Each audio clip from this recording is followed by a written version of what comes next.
What is the burden of proof in a criminal case?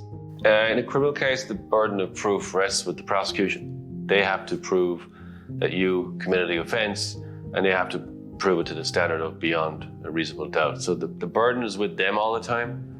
You, the defendant, don't have to prove anything. You're not obliged to prove your innocence. You don't have to, if you don't want to, give evidence, and nothing can be inferred from that refusal. In fact, it happens quite a lot. People don't do it. The prosecutor must prove that you're guilty beyond a reasonable doubt right the way through. There's no requirement on the defendant to prove anything whatsoever. What should I do if someone makes a complaint against me? If someone made a complaint against you, you should get legal advice, always.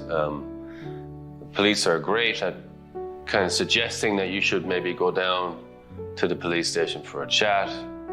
That's usually the way it's framed. It's a chat. Well, they don't do chats.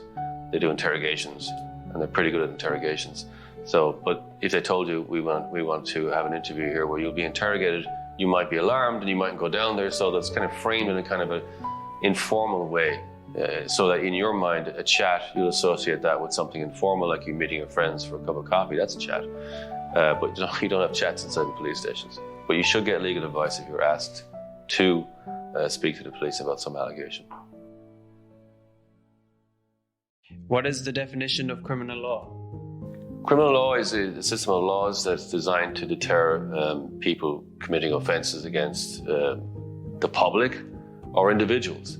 So where those things happen, even we say for offences like drink driving, where the person who commits the offence didn't hurt somebody else, hopefully, that person is prosecuted on behalf of the public at large. So the public at large, it's in their interest not to have people doing these things in society, even though they themselves individually weren't affected by it.